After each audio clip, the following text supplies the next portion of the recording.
Bienvenidos alumnos, vamos a continuar con el módulo de cardiovascular para medicina interna, esto de cuarto año de medicina, y hoy vamos a ver insuficiencia cardíaca, que es uno de los temas que va a continuación de síndromes coronarios. Es uno de las causas de consulta, motivo de consulta más frecuente que tenemos habitualmente, y lo que en el día de mañana, sea cual sea el área que ustedes se desempeñen, es muy importante que ustedes conozcan los rasgos esenciales de la insuficiencia cardíaca, tratar de conocerla, reconocerla y por lo menos implementar un tratamiento rápido, sobre todo cuando hagan guardia y tengan que ver a un paciente con insuficiencia cardíaca, sobre todo crónica y descompensada. Para conocer qué es la definición, es una situación en la cual el corazón es incapaz de suplir, obviamente, las demandas metabólicas de todo el cuerpo y que puede llegar a concretar o suplir las demandas, pero va a ser a expensas de un alto volumen de presiones de llenado ventricular. Eso lo vamos a ver también, sobre todo en los pacientes que pueden llegar a tener un índice cardíaco bueno, pero aumentan mucho la presión para atrás, o sea, del ventrículo se transmite a la aurícula izquierda y esta transmite esa presión a el sistema pulmonar, que lo veníamos viendo anteriormente, aumenta la presión capilar pulmonar y eso puede llevar, aunque el corazón distribuya bien la sangre, pero puede aumentar mucho la presión capilar pulmonar y terminar haciendo un edema agudo pulmonar. Los tipos de insuficiencia cardíaca, lo más común es tener la insuficiencia cardíaca con fracción de eyección reducida, que es cuando esta fracción de eyección está menos del 40%. Para recordar lo que es fracción de eyección, es la diferencia que hay entre la precarga y entre el volumen de fin de diástole y el volumen de fin de sístole. O sea que es cuánto de ese volumen fue eyectado en la contracción del ventrículo izquierdo, que es donde se mide, ¿sí? Otro tenemos la insuficiencia cardíaca con fracción de eyección en rango medio, o sea que generalmente tiene entre 45 a 49 de fracción de eyección, pero vamos a ver más adelante cuando hay este tipo de insuficiencia cardíaca. Y finalmente tenemos insuficiencia cardíaca con fracción de eyección conservada. Estos pacientes tienen trastornos en la relajación diastólica, sobre todo del ventrículo izquierdo, que no permite obviamente relajarse, y eso hace que no tenga una buena precarga.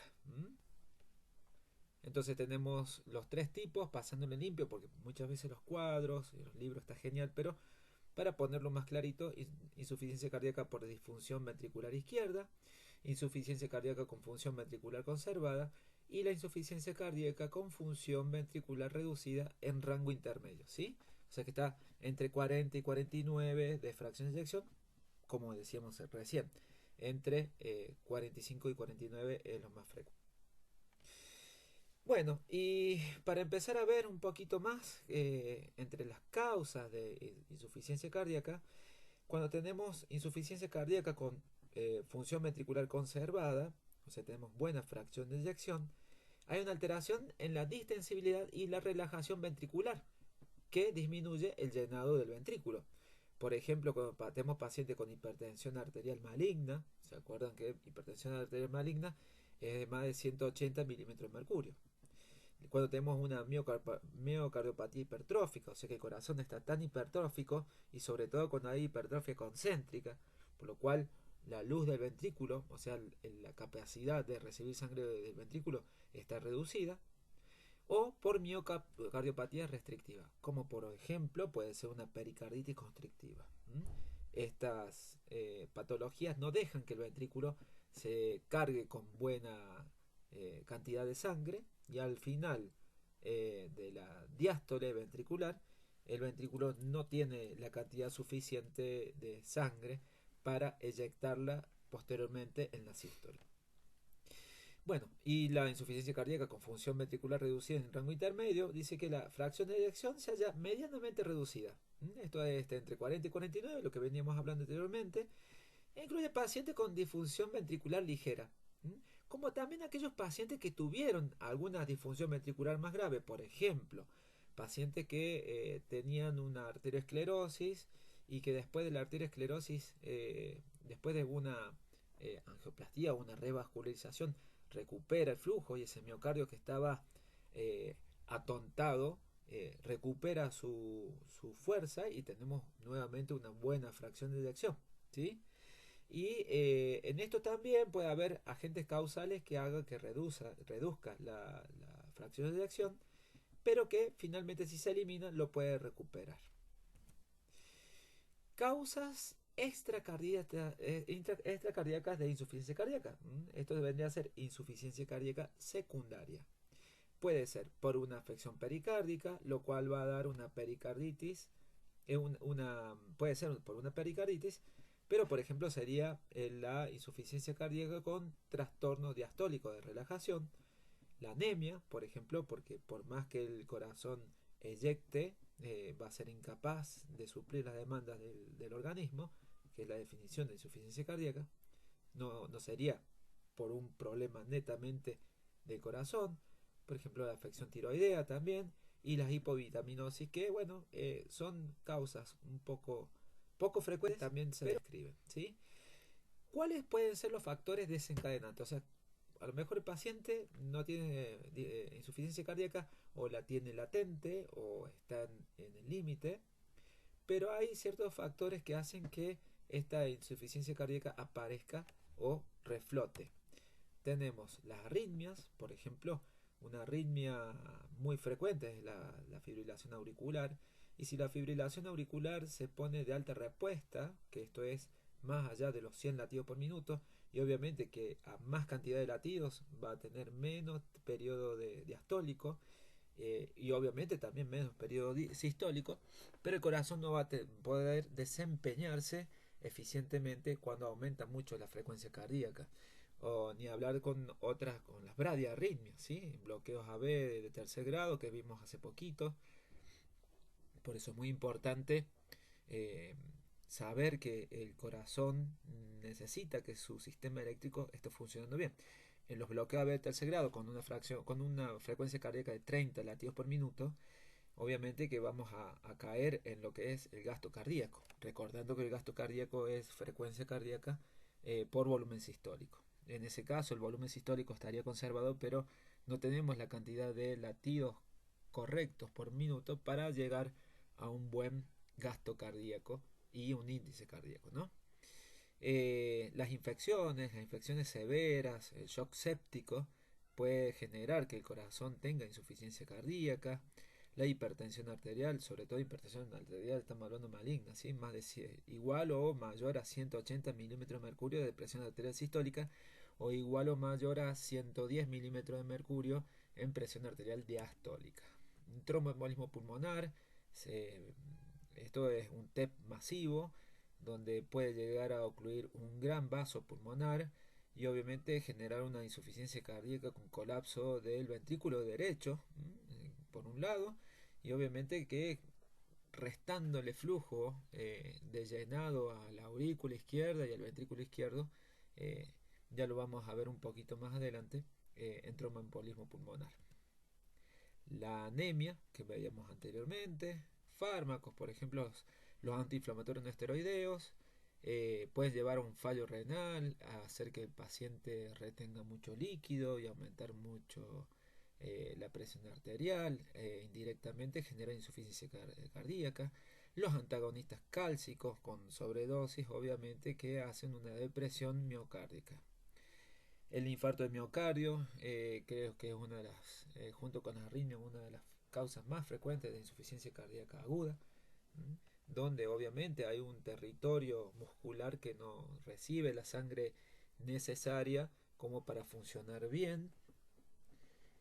Los estados circulatorios hiperkinéticos, por ejemplo, los shock anafilácticos, en donde tenemos una vasoplejía generalizada, o sea, los vasos periféricos pierden su tono basal, por lo cual hace que disminuya la resistencia vascular periférica, y por más que el corazón se esfuerce en bombear bien, o sea, no va a tener insuficiencia cardíaca por fracción de eyección reducida, sino que no se va a distribuir eficientemente nutrientes, la sangre y con ella el oxígeno para que pueda abastecer eficientemente la célula. Las formas de presentación de la insuficiencia cardíaca tenemos una forma aguda y una crónica. Obviamente que lo ideal es tener generalmente la forma crónica, que es más, el cuerpo se va acostumbrando, pero en la forma aguda hay algunos casos que se puede reparar o se puede evitar tener el factor desencadenante que podría llegar a recuperar una función ventricular normal. Generalmente las crónicas suelen ser un poco más irreversibles. Bueno, en la forma aguda dice que presenta un inicio o empeoramiento rápido de los síntomas que requieren un tratamiento urgente. Son los pacientes que acuden por la guardia de cualquier nosocomio con falta de aire, disnea, que es lo que suelen tener los pacientes con insuficiencia cardíaca aguda. Las causas son las crisis hipertensivas, infarto agudo de miocardio, ruptura valvular, lo cual es una urgencia, una emergencia quirúrgica.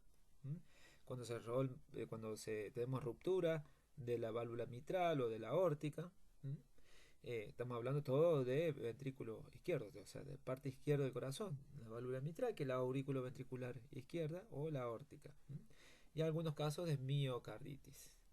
¿Qué pasa en estos casos? Aumenta la presión capilar pulmonar, genera edema agudo pulmón y hay dificultad para respirar en forma extrema. El paciente siente que se va a morir con disnea. Entonces generalmente está incorporado, sentado, tirado hacia adelante, porque obviamente esto empeora, aumenta la congestión pulmonar cuando se acuesta el paciente.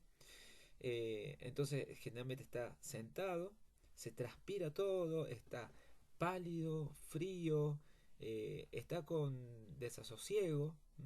Hay taquipnea, o sea, aumento de la frecuencia respiratoria, tiraje, se ve como contrae los esternocleidos, como usa todos los músculos accesorios de la respiración, hasta la prensa abdominal.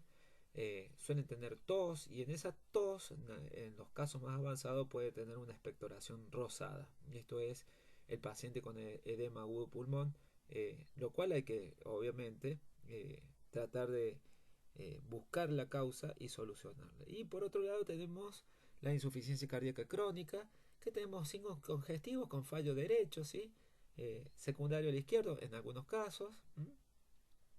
El síntoma cardinal es la disnea de esfuerzo. Estos pacientes suelen relatar que en algunos momentos, cuando van a hacer un esfuerzo que ya conocen, por ejemplo, siempre lo hablamos con el tema de las escaleras. A lo mejor dice, cuando subo 3 pisos de escalera me falta el aire, pero si yo descanso lo vuelvo a recuperar. Esto cuando inicia la insuficiencia cardíaca izquierda y luego se agrega la insuficiencia cardíaca derecha, suele disminuir la disnea. ¿Por qué?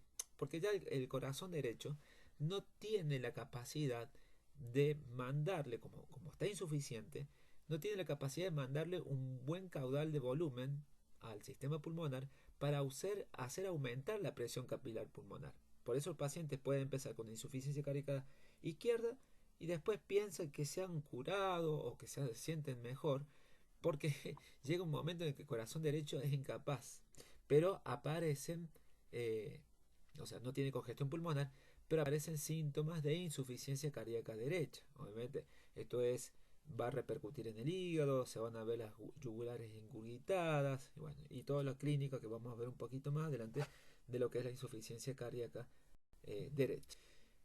Los síntomas que tenemos de estos pacientes, típicamente y lo más frecuente, obviamente la disnea. La disnea aumenta la presión de llenado del ventrículo izquierdo, llegando a superar los 12 milímetros de mercurio, pero el trasudado, o sea que cuando pasa líquido adentro del alveolo, generalmente se produce cuando tenemos 25 a 30 milímetros de mercurio, ¿sí? Tenemos la ortopnea cuando tenemos disnea de decúbito, la disnea paroxística nocturna, cuando el paciente está durmiendo y se despierta con disnea y necesita sentarse y bajar las piernas. Y esto es para redistribuir el líquido y lo ayuda mucho al corazón. Tenemos también nicturia, que es el incremento de las micciones nocturnas. Otra cosa es la nocturia, que generalmente van de la mano, es la interrupción del sueño con necesidad de orinar. Estos pacientes ¿Qué pasa? Es lo que hablábamos en clase muchas veces. Los pacientes durante el día van juntando edema en los miembros inferiores. Mucho edema. Generalmente el relato es este. A la mañana no tienen tan hinchados las extremidades, pero a la noche sí. Cuando se acuestan, más allá de que los pacientes se acuesten con un par de almohadas que tienen que básicamente dormir casi incorporados, aumenta el retorno venoso de los miembros inferiores, se reabsorben los edemas y ese líquido se lo presenta al corazón. El corazón lo redistribuye y de a poco va aumentando la tasa de filtrado glomerular y obviamente se genera más orina. Por eso el paciente tiene este síntoma que es la nicturia. Aumenta la cantidad de, o sea, orina más de noche que de día y también muchas veces se tiene que despertar para ir a orinar, que sería la nocturia. ¿Mm? La tos de noche, de día, es cuando el paciente tiene insuficiencia cardíaca izquierda y empieza a aumentar la congestión pulmonar, la fatiga o cansancio, que obviamente es porque los músculos del cuerpo, por ejemplo, no tienen buena irrigación, entonces estos pacientes tienen una fatiga muscular mucho más rápido. Y la hepatomegalia no suele ser dolorosa en la insuficiencia cardíaca crónica. Obviamente acá estamos hablando de insuficiencia cardíaca del corazón derecho, pero si tenemos una insuficiencia cardíaca aguda que genera una hepatomegalia, un edema de hígado, este va a tensar la cápsula de Gleason y va a generar un dolor. Por eso, cuando tenemos hepatomegalia dolorosa y sospechamos que esta hepatomegalia sea de origen de insuficiencia cardíaca, tenemos que sospechar que esta insuficiencia cardíaca es aguda, más allá de acompañando los síntomas, ¿no? En cambio, en la insuficiencia cardíaca crónica hay hepatomegalia, pero no suele ser dolorosa porque este aumento del tamaño del hígado y la tensión es gradual y le va dando tiempo a la cápsula de Gleason para amortizar este aumento del tamaño del hígado. Al examen físico vamos a seguir la mnemotecnia. Primero vamos a inspeccionar al paciente. Vamos a observar que el paciente suele tener disnea con el ejercicio y sobre todo con el decúbito. Nosotros en el consultorio podemos ver que a lo mejor lo queremos hacer acostar en la camilla y el paciente pide quedarse sentado. Cuando es aguda, el aspecto del paciente es crítico. Esto es primordial. El paciente que acude a la guardia o que viene traído por la ambulancia, o a lo mejor el día de mañana ustedes acuden a un domicilio y van a encontrar este paciente pálido, sudoroso, con frialdad, con cianosis. Ese paciente obviamente que tiene una mala perfusión periférica. Ese paciente vamos a ver un poquito más adelante que está en shock. Lo que pasa es que hoy en día muchos creen que el shock es hipotensión arterial, pero ese paciente está en shock. Ese paciente, con el aspecto que tiene nada más, no lo podemos dejar en el domicilio. Lo tenemos que llevar a un centro y de última, si nosotros, a ver, tenemos que tener un poco de criterio. No vamos a andar llevando a todos los pacientes de la ambulancia al hospital, pero un paciente que presenta esta situación, que está pálido, frío, sudoroso, descartando que no tenga hipoglucemia, si está con cianosis y que tiene desasosiego, o sea que está desesperado por tratar de respirar, no lo podemos dejar en el domicilio, porque puede ser que el paciente a lo mejor es diabético y hasta ha sufrido un infarto de miocardio y no va a tener dolor. Entonces estos pacientes que aún no sabemos nada, podemos hacer un tratamiento inicial que ya vamos a ver e ir transportándolo a un centro asistencial. En estadios avanzados puede llegar a la caquexia, o sea, una insuficiencia cardíaca crónica, estamos hablando, en la cual hay una mala distribución de sangre y de energía y nutrientes, obviamente. El paciente pierde mucho peso y queda muy delgado en estado caquéctico. A la ocultación pulmonar puede haber estertores de estasia, o sea, húmedos. Tienen que ser simétricos, esto es muy importante. Por ejemplo, si nosotros estamos hablando de neumonía que está afectando un solo pulmón, no podríamos pensar que si tiene crépitos en un solo pulmón sea de insuficiencia cardíaca, porque en la insuficiencia cardíaca la presión capilar pulmonar es para los dos pulmones por igual. Y es más fácil de auscultar esto por el plano posterior, o sea, apoyando el estetoscopio por la espalda del paciente. Y siempre empezamos, como lo hemos visto en las maniobras semiológicas, desde abajo hacia arriba, haciéndolo respirar al paciente, siempre y cuando el paciente esté estable, porque el paciente que viene con edema agudo de pulmón no te da tiempo prácticamente a que nosotros lo hablemos. Viene desesperado, ahogado y buscando respirar. A lo mejor en su paciente apenas no le podemos pedir que respire como nosotros sabemos pedirle para ocultarlo, simplemente le podemos apoyar ligeramente una ocultación rapidísima en los dos campos pulmonares y seguir con el tratamiento. Y tenemos signos congestivos cuando tenemos insuficiencia cardíaca derecha que transmite esa presión a la todo el confrente venoso, ¿sí? Vena cava superior y vena cava inferior, y vamos a tener ingurgitación yugular en la vena yugular, o sea, ingurgitada, que lo vimos la semana pasada de cómo se presenta la ingurgitación yugular, el reflujo de hepato yugular, que lo hemos visto, tenemos que comprimir por debajo del hipocondrio derecho durante un minuto y vamos a ver cómo se ingurgita la vena yugular porque hay reflujo. La hepatomegalia, recordando lo que decíamos recién, generalmente cuando tenemos paciente con insuficiencia cardíaca crónica podemos utilizar las maniobras semiológicas para palpar el hígado, sea al acecho o sea en cuchara, que ya lo vamos a ver. Y edemas en declive, por ejemplo, en los pulmones van a estar en la parte inferior y vamos a tener edema en los miembros inferiores, dando el signo de Godet que hemos estado viendo en esta semana pasada, ¿sí? Y obviamente que el peor escenario de retención de líquidos es el edema agudo de pulmón. ¿Qué manifestaciones cardíacas vamos a tener con el paciente? ¿Sí? La insuficiencia cardíaca sistólica deriva en cardiomegalia, o sea que el choque de la punta se va a desplazar hacia abajo y más allá del quinto espacio intercostal. Dice que la defunción diastólica o del ventrículo derecho suele ser de diámetros normales, el corazón. Y esto lo vamos a ver no solamente en los focos ocultatorios, que también van a estar desplazados, sino también en la radiografía de tórax, que vamos a ver la cardiomegalia y el índice cardíaco aumentado, que ya lo hemos visto en estas semanas anteriores, cómo poder sacar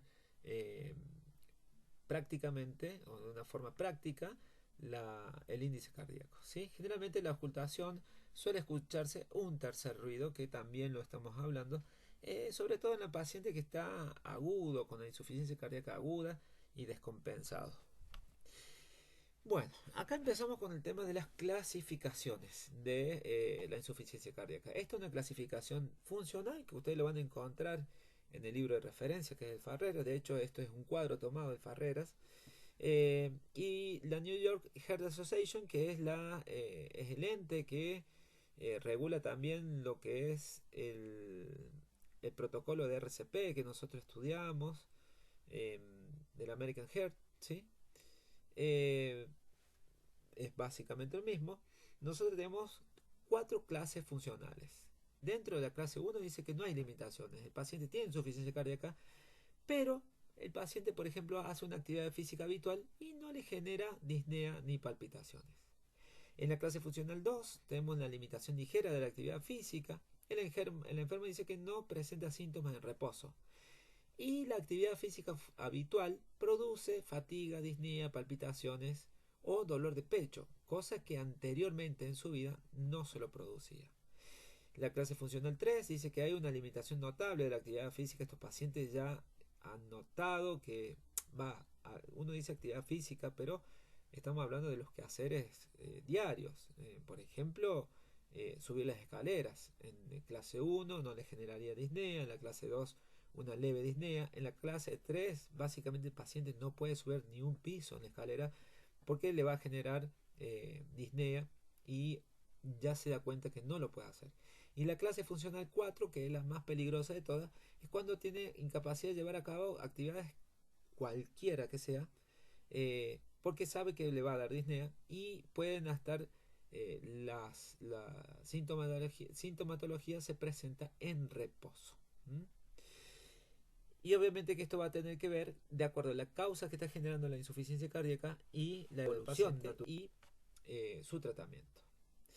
Entonces tenemos la clasificación según su grado evolutivo, tenemos la clasificación en fase A, incluye pacientes con factores de riesgo de presentar insuficiencia cardíaca como hipertensión arterial, diabetes, dislipemia, y deben iniciar medidas de prevención para que no pase a la clase funcional en fase B, que son aquellos pacientes que ya tienen alteración orgánica cardíaca, sea por disfunción diastólica o sistólica, pero que todavía no han presentado síntomas de insuficiencia cardíaca, que los que vimos anteriormente.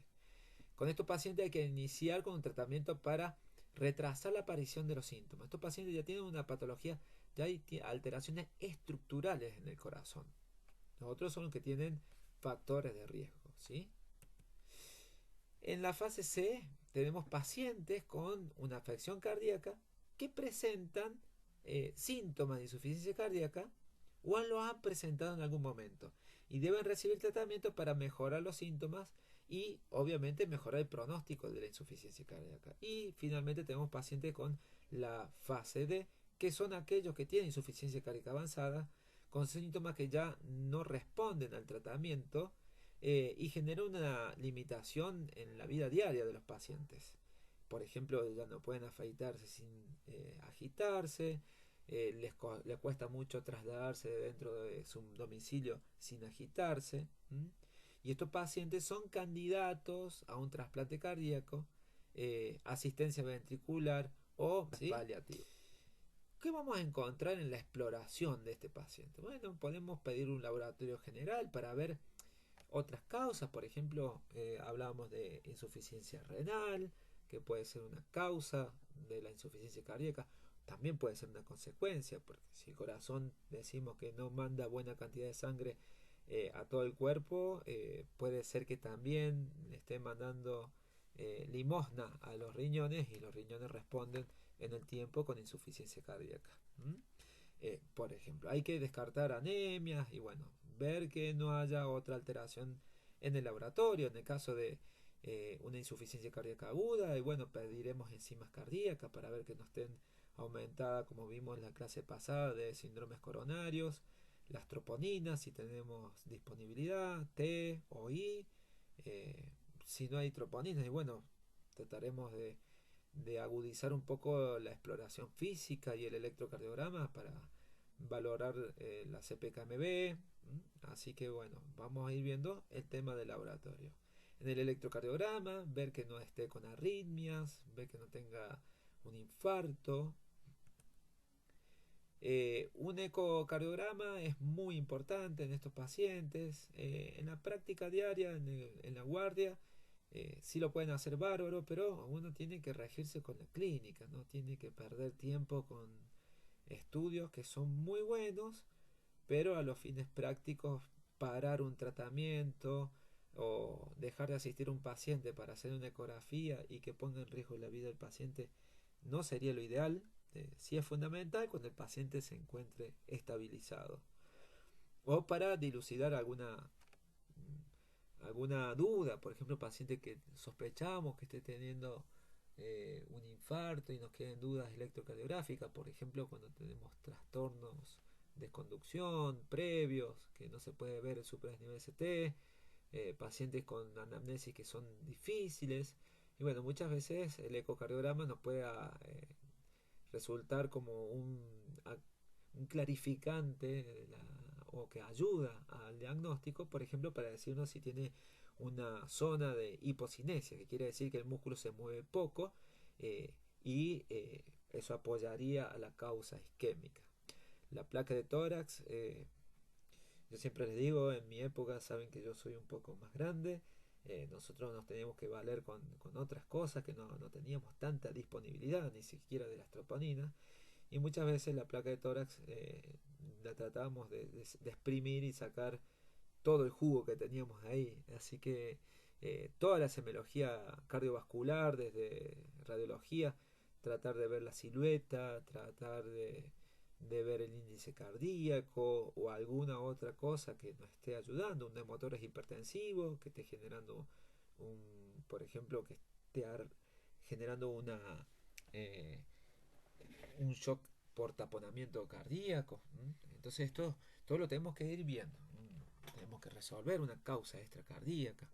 Entonces el placa de tórax sigue siendo un elemento desde mi punto de vista fundamental para estos pacientes y generalmente no, hoy en día se lo podemos hacer en la cama el paciente, no tenemos que movilizarlo tanto, así que sería siempre bueno no perder la costumbre de hacer una placa de tórax que lamentablemente hoy en día la estamos perdiendo.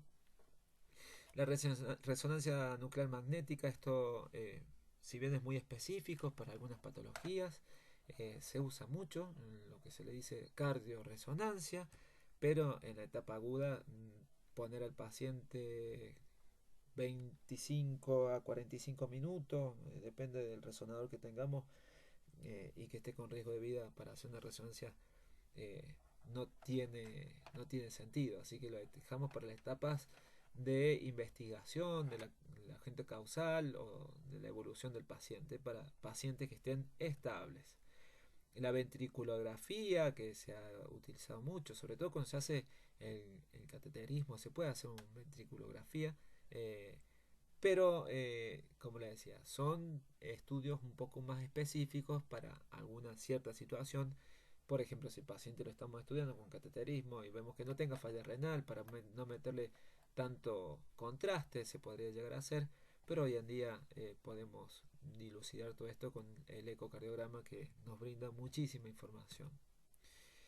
Bueno, el cateterismo cardíaco en pacientes que tienen comprobado un síndrome coronario agudo con supradesnivel ST, que es lo que vimos la semana pasada, eh, que estén dentro del rango de horas como para hacer un cateterismo, o en pacientes que tenemos dudas diagnósticas, que hacemos cateterismo, en pacientes que han tenido Angor inestable y dentro de las primeras 48 horas hay que hacer un cateterismo, una arteriografía coronaria de forma electiva y tranquila y ordenada y programada, o en aquellos pacientes que tenemos síndromes coronario agudos, sea posinfarto, una angina posinfarto o un síndrome coronario agudo que lo vimos anteriormente, que son los ángulos progresivos, ángulos inestables, que se encuentran refractarios al tratamiento y con signos de insuficiencia cardíaca. Estos pacientes habría que hacer un cateterismo porque muy probablemente tengamos una vida. ¿Mm? Dentro de las medidas generales para todos los pacientes que tienen insuficiencia cardíaca tenemos que recomendar el ejercicio, no en la etapa aguda, obviamente, porque un miocardio que se encuentra atontado o que se encuentre hibernado el paciente hasta que destapemos la arteria y recobremos esa función ventricular, no sería bueno someterlo a la actividad física. Esto es muy importante que el día de mañana el ejercicio sea suave, progresivo y empezar de a poco, pocos días de la semana, no empezar con todo como un campeón como se suele hacer y a los 40 días, a las 2 semanas abandonan totalmente el ejercicio. Recomendar que por ejemplo se haga la mayoría de los días de la semana, o sea 4 días y empiece de a poco, que ese momento se le dedique solamente a hacer ejercicio y no, por ejemplo, ir a trabajar caminando, porque eso lamentablemente no es ejercicio. Tiene que hacerlo, dedicar ese tiempo a la actividad física. La supresión del hábito tabáquico parece algo que es obvio, pero muchos pacientes necesitan escuchar que tienen que dejar de fumar. Por más que en la sociedad se sabe que es algo nocivo para la salud, la gente no lo deja, no lo deja. Así que hasta que no viene alguien y con el látigo le dice que tiene que dejarlo. Y obviamente el plan alimentario. No nos gusta decir hoy en día mucho dieta, porque no es, primero que no es correcto, pero sí un plan alimentario acomodado al paciente y a la vida del paciente. Somos argentinos, sabemos que no le vamos a dar una alimentación a indicar comida que, por ejemplo, encontrar una flor que se encuentra en Egipto, buscar algo que sea accesible para el paciente, a lo mejor no va a ser lo ideal, pero el paciente lo va a poder cumplir. Accesible económicamente para el paciente y accesible en la vida diaria del paciente. Hay que dedicar el tiempo para ver cuáles son los horarios, a qué se dedica, ver si, por ejemplo, en su trabajo tiene la capacidad de poder cumplir este plan alimentario. Así que es muy importante aquí el trabajo multidisciplinario con profesionales con pies en la tierra para tratar de implementar un tratamiento que esté adecuado a cada uno de los pacientes. No somos todos los pacientes iguales, digo, porque en algún momento uno puede tener insuficiencia cardíaca. Dentro del tratamiento, nosotros primero tenemos que saber cuándo vamos a empezar el tratamiento. Cuando tenemos disfunción ventricular, se inicia cuando la fracción de eyección es menor del 45 al 50% de la fracción de eyección. O sea que en estos vamos a empezar con puntualmente el tratamiento farmacológico. Lo que vemos recién son las medidas que van a acompañar a este tratamiento. Siempre está indicado los inhibidores de la enzima convertidora de angiotensina o los ARA2, que son los sartán, valsartán, más un beta bloqueante y más diuréticos. Esto es muy importante los IECA porque van a hacer el bloqueo hormonal juntamente con los beta bloqueantes y van a inhibir que el corazón se remodele, que se aumente de tamaño, que eso es como un círculo vicioso, como si fuera la pelota de nieve que viene creciendo cada vez más y tenemos que tratar de frenarla para que no siga avanzando esta enfermedad. Y obviamente los diuréticos también van a descargar la sobrecarga de volumen que a la cual le sometemos el corazón, ¿sí? Si a pesar del tratamiento con estos tres fármacos continúan con síntomas de grado 2 a grado 4, o sea, con insuficiencia cardíaca en grado 2 a 4, vamos a pasar a los antagonistas de la aldosterona para hacer un bloqueo total, hormonal total, la eplerenona o la espironolactona. ¿Qué opciones terapéuticas tenemos? Inhibidores de enzima convertidora de angiotensina, los ARA2, los beta bloqueantes que evitan remodelado cardíaco, que lo hablamos recién, mejoran la fracción de eyección porque al disminuir la frecuencia cardíaca da más tiempo de diástole, por lo cual el ventrículo tiene más tiempo para cargar sangre y por ley de Frank Starling, que lo vemos desde el segundo año, que siempre le hemos charlado y con el profe Maxi, el corazón después de cargarse más y si se extiende un poco más, siempre y cuando dentro de ciertos límites, va a tener mejor contracción. Y cuando se dan junto con IECA, genera un bloqueo humoral, o sea, todos los mediadores humorales que van a tender con el tiempo a alterar aún más a ese corazón y deformarlo. Los diuréticos que estimulan a la renina y por eso se tienen que asociar a los inhibidores convertidores de angiotensina, porque nosotros damos diuréticos al orinar más y estos diuréticos van a estimular la liberación del sistema renina-angiotensina-aldosterona, nosotros tenemos que tratar de bloquear eso que va a ir con el diurético. O sea, no podemos dar un diurético solamente. Tenemos que darle los IECA y los beta bloqueantes. Tenemos diuréticos tiacídicos, los de ASA, los antagonistas de aldosterona y los antagonistas de la vasopresina. Los digitálicos suelen usar mucho para insuficiencia cardíaca. Tienen varias acciones. Por un lado, potencia la acción vagal sobre el corazón, o sea que disminuye la frecuencia cardíaca. Disminuyen el grado de actuación neurohormonal, o sea que bloquean un poco el eje hormonal. Inhiben la ATPase bloqueando la bomba de sodio, por lo cual aumenta la biodisponibilidad de sodio y calcio intracelular, por lo cual tiene un efecto inotrópico positivo y alarga el periodo refractario en el aurículo ventricular, lo cual lo hace bueno para, por ejemplo, los flutter y FA, por lo cual disminuyen la respuesta ventricular cuando tenemos muchos estímulos supraventriculares. La dosis es de 0,25 miligramos día y se suele dar de lunes a viernes, se descansa sábado y domingo, y esto lo habrán visto ustedes en lo que es el problema de los digitálicos, la digoxina, la intoxicación digitálica, que muchas veces puede ser mucho más peligrosa que la insuficiencia cardíaca en sí.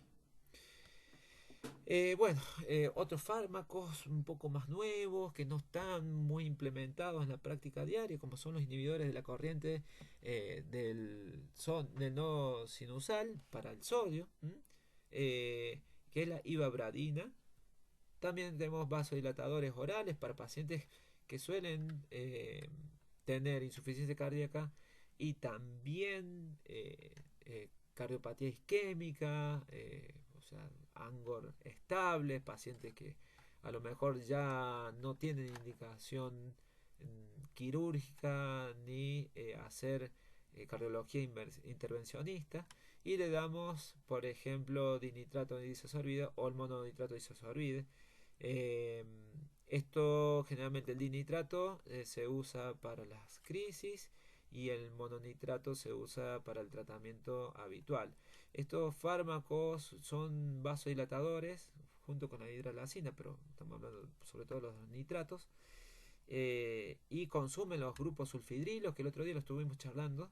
Por eso se suelen dar, en el caso del mononitrato, a las 8 de la mañana y a las 16, y durante la noche no se le da para que el paciente, para que las células puedan nuevamente, se les digo criollamente, fabricar los grupos sulfidriles para que vuelvan a tener efecto. Es la razón por la cual también la nitroglicerina pierde su poder vasodilatador después de las 48 de su goteo continuo. Antiarrítmicos, hay que tener cuidado porque son depresores cardíacos, y se usa muy en la mayoría de las veces la amiodarona, que también lo vimos bueno, yo no conmigo, pero lo han visto en farmacología, que generalmente se usa muchísimo. De hecho, se acuerdan que yo siempre le he dicho, tendrás que darle lo que tengas que darle, y si no le darás amiodarona, porque generalmente para todas las arritmias anda muy bien. Pero bueno, ahí que sepan que hay fármacos específicos para cada una de las arritmias también. Y en los anticoagulantes, por ejemplo, cuando tenemos insuficiencia cardíaca con el corazón muy grande, en el cual tenemos un alto riesgo de tener coágulos intracardíacos, sobre todo en la aurícula, y sobre todo también en la fibrilación auricular paroxística persistente o permanente. Y esto fue estudiado en el estudio CHAT-2, en los cuales está promulgado que estos pacientes tienen un alto riesgo trombótico, por lo cual se hace prevención de los trombos con anticoagulantes orales. O, por ejemplo, se puede hacer enoxaparina, que es una heparina fraccionada, es un poco más cara, y si no nos queda otra, podemos utilizar lo que utilizaba mucho hace muchos años. Yo no, yo no llegué, pero se utiliza la warfarina, después la senocumarol, y bueno, hoy tenemos otras opciones terapéuticas un poquito más caras también, pero bueno, muy efectivas. Bueno, y acá para conocer un poco de la batería de medicamentos que podemos usar dentro de los inhibidores de la enzima de la angiotensina, tenemos el más conocido de todo, que es el enalapril, dosis que van de 2,5 hasta 20 miligramos por día, o sea, de 2,5 cada 12 horas hasta 10 miligramos cada 12 horas, que es la dosis máxima. Como ustedes lo saben, el otro día me dijeron que el enalapril da mucha tos, pero buscando en la bibliografía, la verdad que no es muy frecuente la presencia de tos, y el beneficio de los inhibidores de la enzima convertidora de angiotensina son muy buenos, así que siempre tenemos que considerar darle este medicamento al paciente, ¿sí? Bueno, si tenemos valsartán o con el sacubitril, también podemos dar de 24 a 16 miligramos. Nosotros usamos mucho el losartán y el candesartán. Recuerden que es mucha bibliografía de España. Nosotros siempre yo trato de mostrarle un poco la medicación. Tenemos el candesartán, el valsartán y el losartán. Lo que se usa mucho es el losartán, sobre todo en pacientes que tienen mucha tos, y le damos dosis de 50 o 100 miligramos. Generalmente cuando le damos 50 se puede dar en cada 12 horas, pero los cardiólogos habitualmente prefieren darle 100 miligramos cada 24 horas. Después tenemos un montón de beta bloqueantes. Recuerden que es muy importante, recordad que yo lo vengo diciéndose mucho, de cuáles son los cardioselectivos y los no cardioselectivos. Por ejemplo, el que no se encuentra acá es el atenolol, que es un no selectivo, pero tiene un potente efecto hipotensor y bradicárdico, eh, que es hasta económicamente más barato, pero el que se ha usado muchísimo, el carvedilol. Actualmente se usa mucho el bisoprolol como cardioselectivo, y sobre todo en pacientes que tienen asma o EPOC, que necesitan de beta 2 agonistas por aerosol. Y también se usa bastante el nebivolol. Bueno, acá se ven las dosis respectivas. Ustedes más o menos que se conoce más el carvedilol, que van de dosis de 325, 625, 12,5 y 25 miligramos, y se pueden dar cada 12 horas. Los comprimidos de los beta bloqueantes, cuando uno los receta, recuerden que siempre vienen por 28 comprimidos. El bisoprolol viene de 2,5, 5 y 10 miligramos. Y el nebivolol va de 1,25, 2,5 y 5 miligramos. Bueno, dentro de los diuréticos lo que más se usa habitualmente es la furosemida. La furosemida, que es distinto como lo vamos a ver en ampollas y en comprimidos. Los comprimidos vienen hasta 40 miligramos, la, la pastilla, y en ampolla vienen de 20 miligramos la ampollita. Así que lo que tenemos que saber nosotros es para la emergencia, cuando viene el paciente a la guardia y usted le van a indicar un diurético de asa como la furosemida, en estado que el paciente venga muy comprometido, lo que le van a estar inyectando son 20 miligramos de furosemida. ¿Estamos? Y por otro lado tenemos la ahorradora de potasio, que tenemos la espironolactona y la eplerenona. Lo que más se usa nosotros, por lo menos acá, es la espironolactona de 25 miligramos, y va subiendo 25, 100, 25, 50 y 100 miligramos. Y se suele dar cada 24 horas. Se van a recordar que esto se usa mucho también en pacientes que tienen cirrosis, pero vamos a verlo un poquito más adelante. En el tratamiento de la insuficiencia cardíaca por difusión diastólica, generalmente vamos a dar diuréticos y vasodilatadores. Y acá le puse algo, hay que tener cuidado con no deshidratar al paciente, porque obviamente si lo deshidratamos vamos a tener poca precarga, y si tenemos poca precarga va a disminuir el volumen sistólico, o sea que por tratar de ayudar al corazón derecho lo vamos a hacer fallar al corazón izquierdo. Y si esto se perpetúa en el tiempo, también podemos generarle una insuficiencia renal al paciente si no lo controlamos. Y por ahí viene el paciente sin ingurgitación yugular, mejora la hepatomegalia, pero anda con astenia, tiene síndrome de bajo gasto cardíaco, y cuando queremos ver la creatinina está 4 o 5 veces más alta y el paciente se come un catéter de diálisis. Entonces hay que tener cuidado, ¿sí? También se pueden usar los inhibidores de la enzima convertidora de angiotensina o los ARBs para tratar a estos pacientes. Ahora, tratamiento de la insuficiencia cardíaca descompensada. Cuando viene el paciente con mucha disnea, con edema agudo de pulmón, generalmente a la guardia. ¿Qué es lo que tenemos que ver con estos pacientes? Cuando nosotros tenemos un edema agudo de pulmón, lo primero tenemos que ver, nosotros vamos a ir recibiendo pacientes, trabajo en equipo el, con los enfermeros. Mientras nosotros vamos ocultando al paciente, los enfermeros pueden ir buscando una vía, van viendo los signos vitales, terminamos de ocultarlo rápidamente. Esto tiene que ser en cuestión de 10 segundos.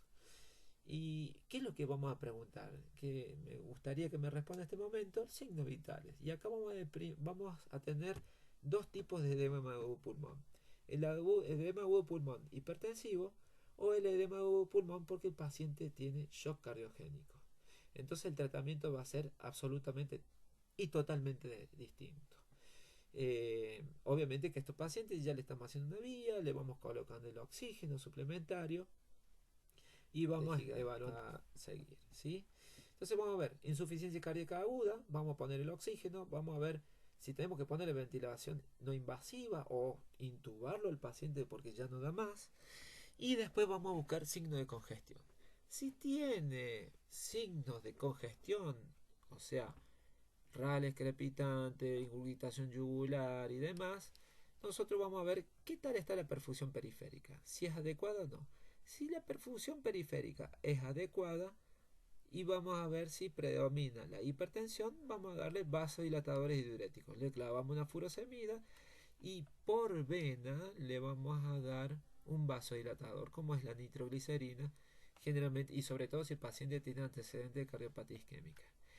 Pero si predomina la congestión, o sea que no está tan hipertenso el paciente, pero está lleno de crépitos, probablemente le vamos a dar vasodilatadores, diuréticos y promulgar a la ultrafiltración. ¿Qué quiere decir? Este paciente se quedó con mucho volumen dentro del cuerpo.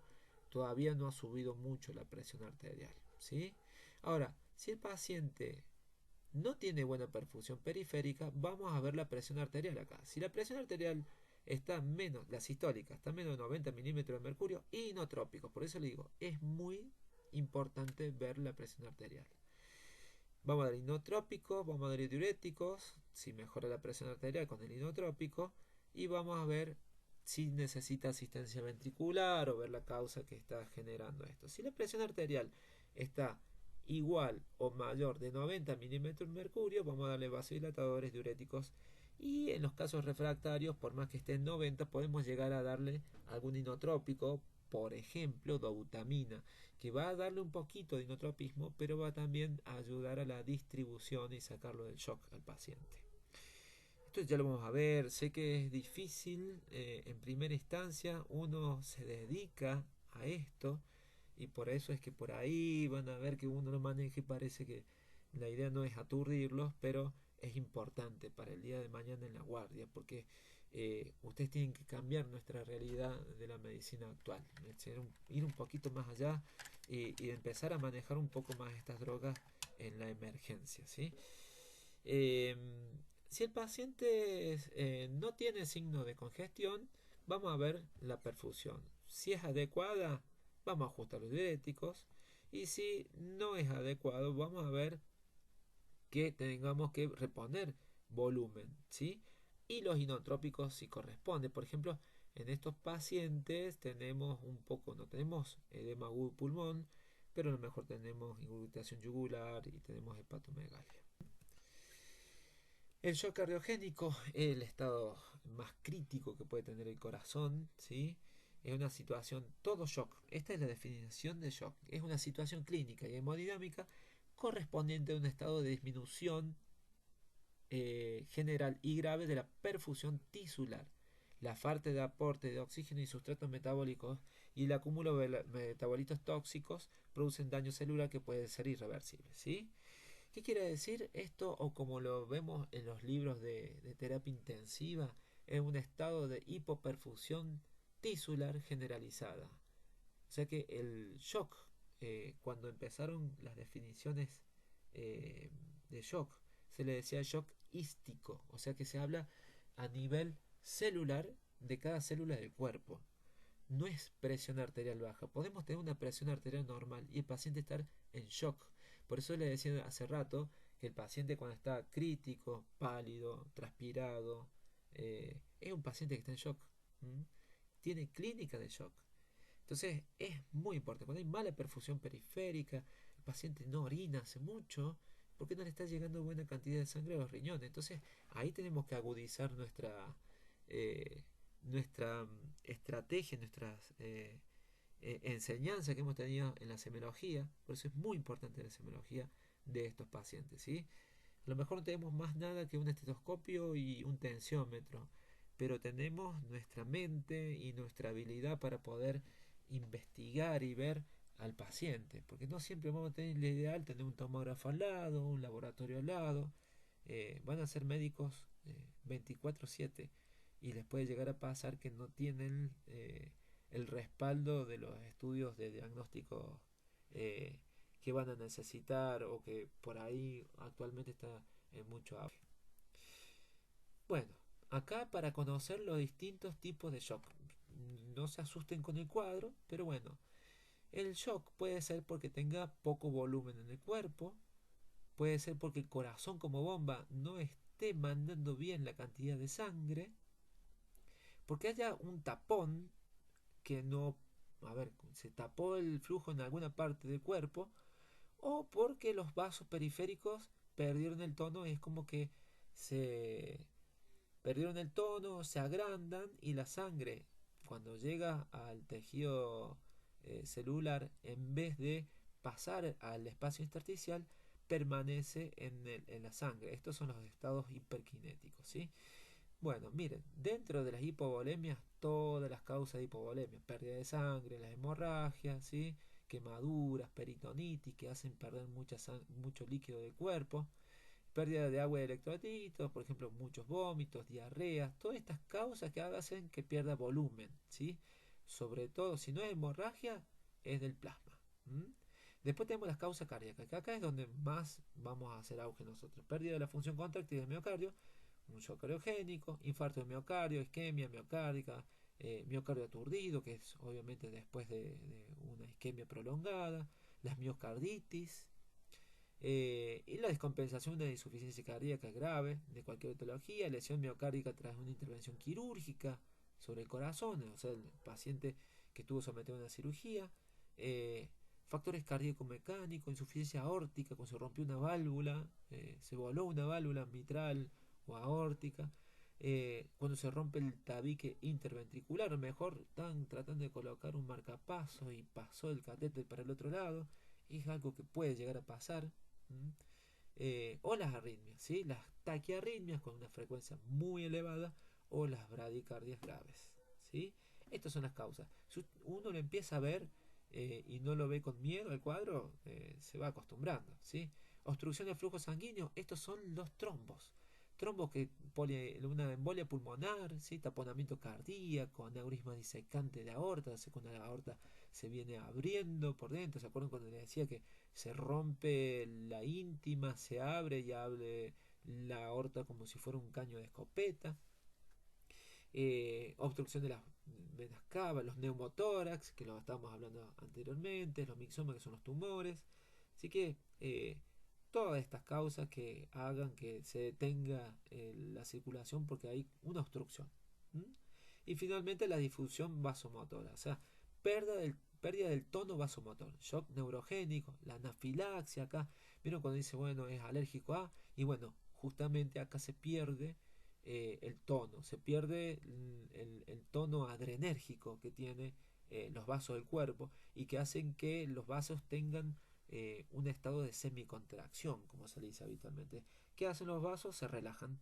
Entonces la sangre, cuando pasa por esos vasos finitos, pierden la presión capilar y no puede perfundir hacia el espacio intersticial.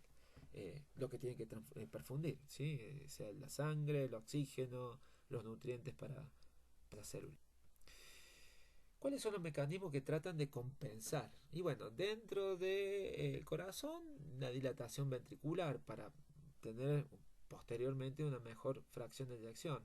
A nivel periférico se redistribuye el flujo sanguíneo, que vamos a priorizar, siempre lo hablamos esto, vamos a priorizar los órganos primordiales y sobre todo que son los que más necesitan de un flujo continuo de sangre para sobrevivir. Cerebro, corazón, pulmones, riñones, ¿sí? Trata de aumentar la volemia, pone en marcha todos los mecanismos renales para retener líquido, aumento de la extracción de oxígeno. Acá van a ver que más adelante podemos ver la diferencia arteriovenosa de oxígeno que se va a aumentar. Pone en marcha el metabolismo anaerobio, por eso podemos medir el lactato en sangre, porque cuando hay anaerobiosis aumenta el ácido láctico. Y tenemos mecanismos mixtos de activación neurohormonal. Por ejemplo, se activan el sistema renina, angiotensina, aldosterona, la arginina, vasopresina, el péptido natriurético auricular, eso todo lo podemos dosar en sangre, el óxido nítrico, la endoterina y la citosina. Pero nosotros usamos muchas veces el péptido natriurético como un factor como para ir viendo si el tratamiento, ¿sí? Bueno, y esto que parece un poco complicado no es tanto. Si nosotros tenemos una disminución de la contractilidad del corazón, nos va a llevar a que tengamos menor fracción de eyección y obviamente va a caer el volumen minuto. Si el volumen minuto cae, va a caer secundariamente la presión arterial, lo cual puede dar lugar a isquemia y la isquemia va a disminuir aún más la contractilidad. Entonces, bueno, que este es el primer círculo vicioso. Ahora, cuando llegamos acá, cuando tenemos presión arterial baja, va a activar el tono simpático para tratar de revertir esto y va a dar lugar a una vasoconstricción.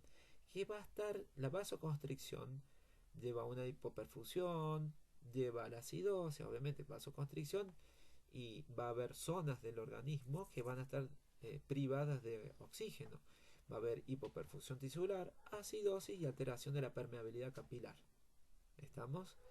Esto está dentro de lo que es el síndrome de respuesta inflamatoria sistémica. O a partir de ahora ustedes van a escuchar CIRS. Esto es el CIRS, esto de acá. Porque muchas veces lo hablamos y por ahí con este dibujito lo podemos ver un poquito mejor. Toda esta alteración de la permeabilidad capilar va a llevar a una hipovolemia. O sea, el líquido se nos escapa de los vasos sanguíneos, nos lleva a una hipovolemia que va a perpetuar la presión arterial baja, lo cual va a activar el síntoma simpático y va a perpetuar este ciclo vicioso y este círculo vicioso. ¿Estamos, chicos? Bueno, y perdón por los chicos, por ahí hay algo más grande que no es tan chico, pero bueno. Y ¿se acuerdan? El otro día estuvimos hablando de lo que es la clasificación de Forrester, cuando veíamos el índice cardíaco y cuando veíamos la presión capilar pulmonar. Esto asusta un poco, pero ahí lo vamos a ver despacito y vamos a ver que no es tan difícil. En esta columna vamos a ver el índice cardíaco. El índice cardíaco que viene de la mano del gasto cardíaco. Pero el índice cardíaco es la cantidad de líquido que se va a distribuir por superficie del corporal. ¿Estamos?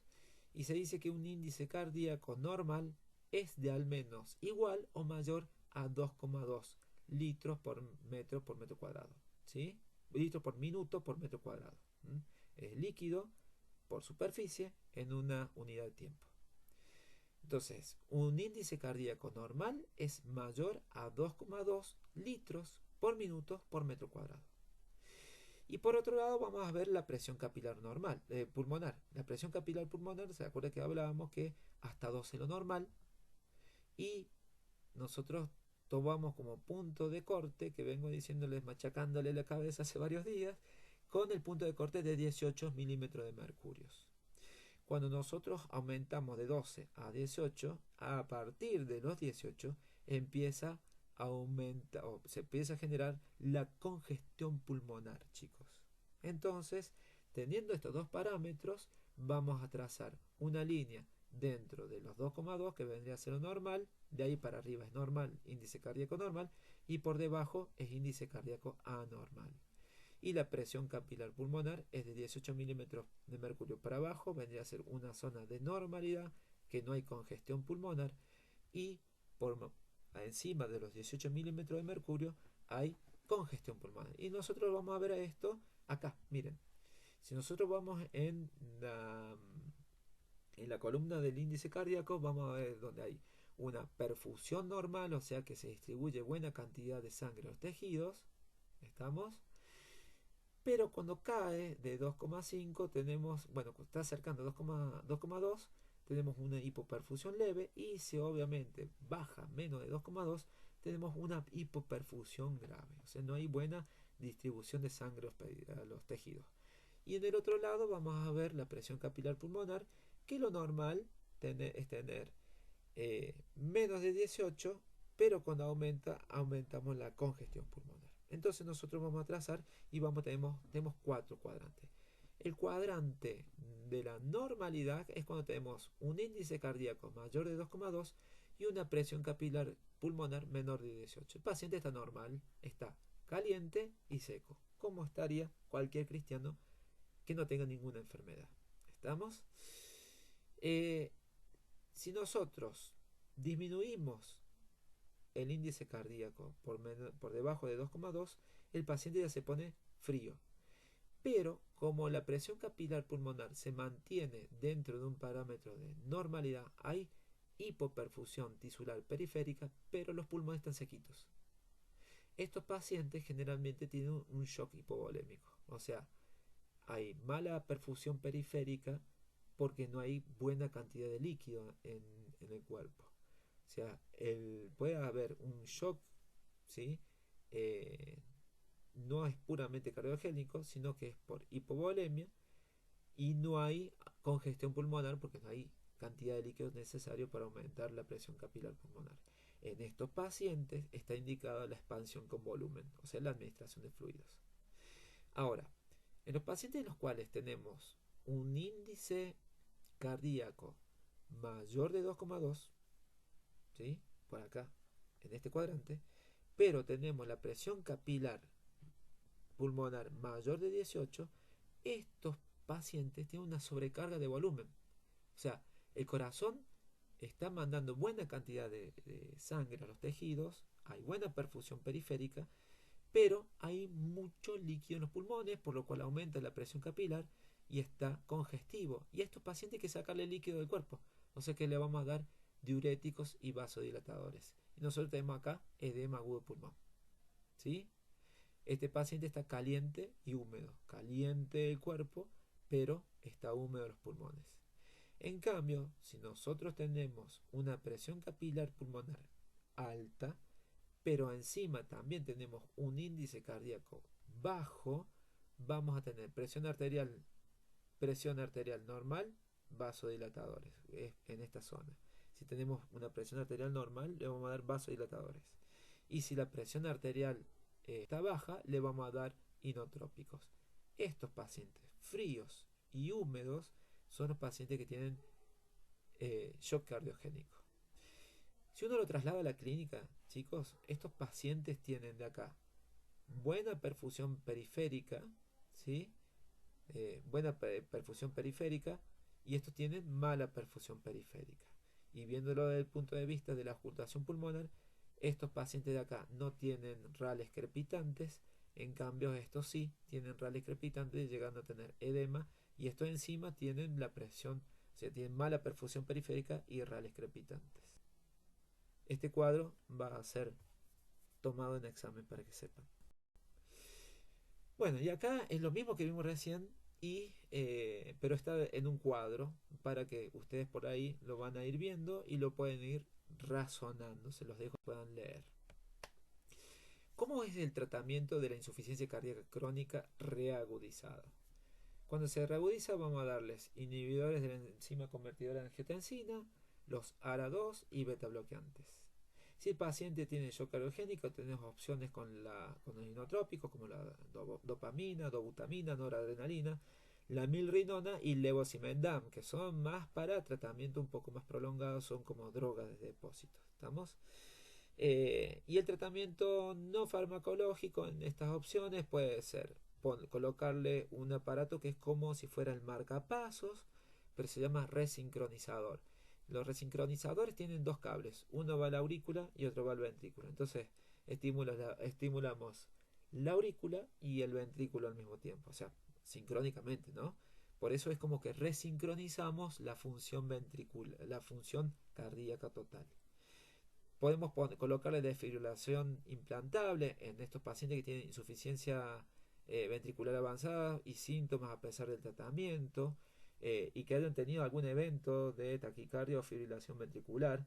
Entonces ponemos este aparato que le va a dar una descarga para que si el paciente tiene riesgo de entrar en alguna de estas dos arritmias, repito, FB y TB, le podemos colocar un desfibrilador.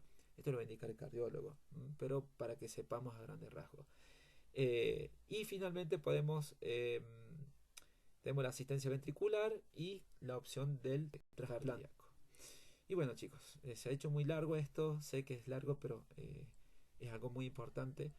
Y les dejo al final con esta frase que dice: el que aprende y no practica lo que sabe, es como aquel que ara y no siembra. Entonces es muy importante que más allá de las prácticas que tienen con nosotros, ustedes empiecen a usar toda la semiología que han venido aprendiendo y los estetoscopios para ir viendo a los pacientes. El día de mañana, cuando a ustedes le toque un paciente grave y han visto 100 pacientes normales, no va a ser lo mismo que hayan visto 5 pacientes normales. Entonces es muy importante que ustedes empiecen a aplicar estos conocimientos. Muchísimas gracias y hasta la próxima.